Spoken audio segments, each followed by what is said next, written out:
Striking Liat pilots cost the regional airline millions. And in sport, Windies batsman Jason Mohammed aiming to impress in the upcoming ODI series against India. I'm Ricardo Roberts, and this is Caribbean in 10 for Thursday, June 22. I'll be back with the details after the break. I am one who believes that it was necessary to diversify the Barbadian economy. And even as we confront the current challenges in our country, the macroeconomic situation, there is a need to explore and look at new areas of economic activity. The deep web only refers to essentially technical GAC. It's just what's under the hood of the internet. It's unindexed content. So it's stuff that that people aren't interested in indexing, which mostly means like banking data, sort of the flotsam that flies around the internet that needs to exist there but does not need to be indexed for any reason, code, that type of thing. And that's gigantic because it's just noise.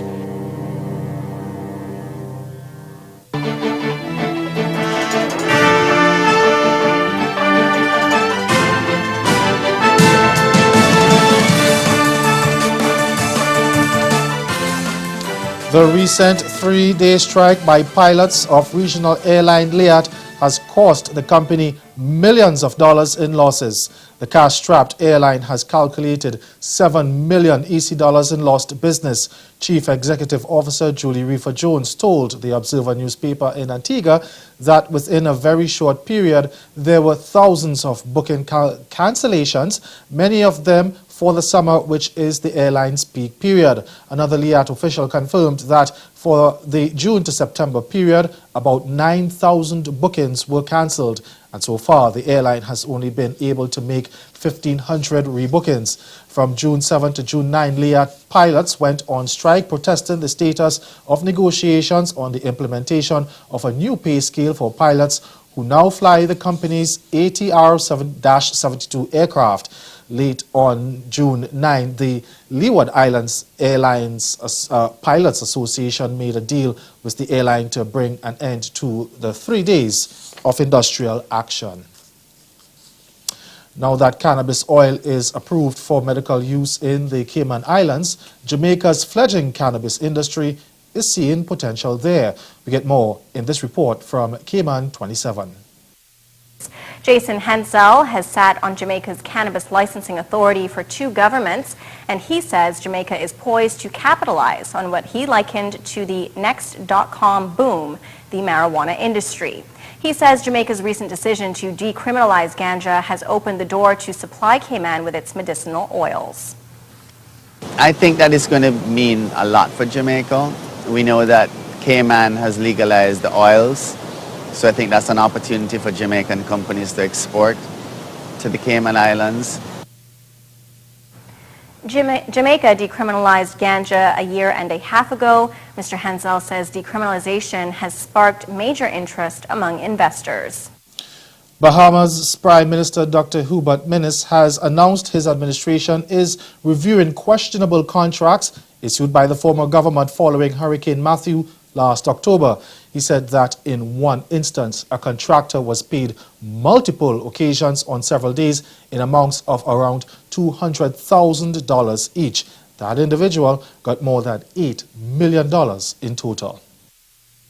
He got a check for $206,400. But then he came back that afternoon on the 20th and got another check for $220,912. But that wasn't enough. He came back on the 20th and got another check for $225,750. Then he came back on the 26th of January, and got a check for $206,400. I could provide this for you. Don't write, it's all here. Then he came back the 26th again, he could, and got another check for $195,900.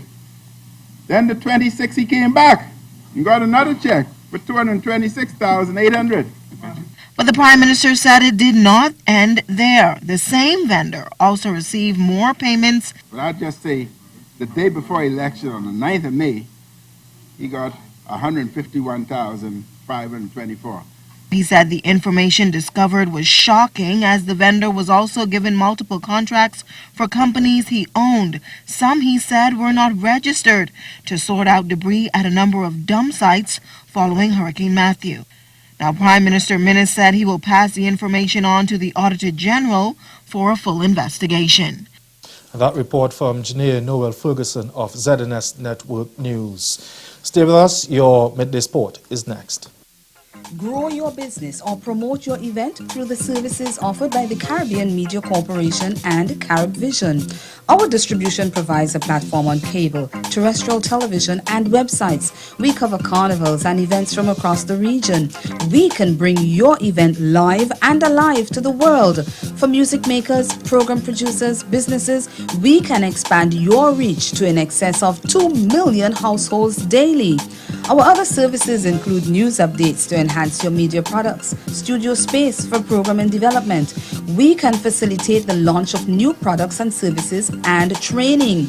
Contact us and we will help you unleash your creative ability, develop products and services, and provide the medium to watch them grow. Contact Loretta Skeet at cmccaribbean.com or call her 1-246-467-1044 or 1-246-253-3889. Call and book your carnival or event today.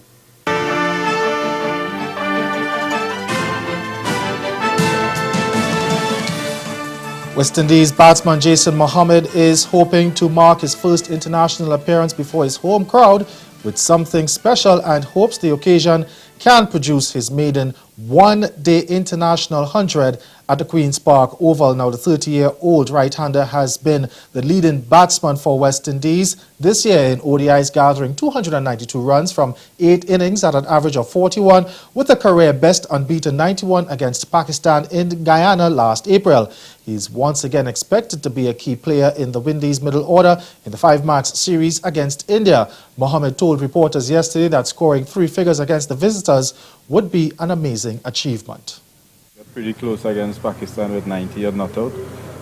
To score my first international 100 against India will be brilliant. I love to do it in front of my home crowd, and I know doing it home will make it a little bit more special. Yeah, I'm very hungry for that, but at any point in time I'll take it wherever it is. The Trinidadian struck 2 half-centuries in 3 matches against touring England last March and then followed up with 2 more 50s in another 3-match rubber against Pakistan in the Caribbean. He struggled against Minnows Afghanistan earlier this month with scores of 7 and 2 in his 2 innings, but he said he was focused and returning to his prolific scoring in order to further establish himself. Yeah, since coming back into the team, I think I've been fairly consistent. Probably leading batsman right now in terms of runs for the year. And obviously I want to keep that up and be the leader of this batting order. And yeah, for myself, you know, as I said before, doing good against India will definitely boost your ranking and your status as a player. So it's something I'm looking forward to. And you know, starting from these games in Trinidad, hopefully I can have a good start to the series. And then, you know, just push it through the series in terms of the 5 games, coming out with some good scores. That's West Indies batsman Jason Holder. And that's Jason Mohammed rather. And that's Caribbean in 10. Join us again later this evening at 6:30 for Caribbean Newsline. Good afternoon.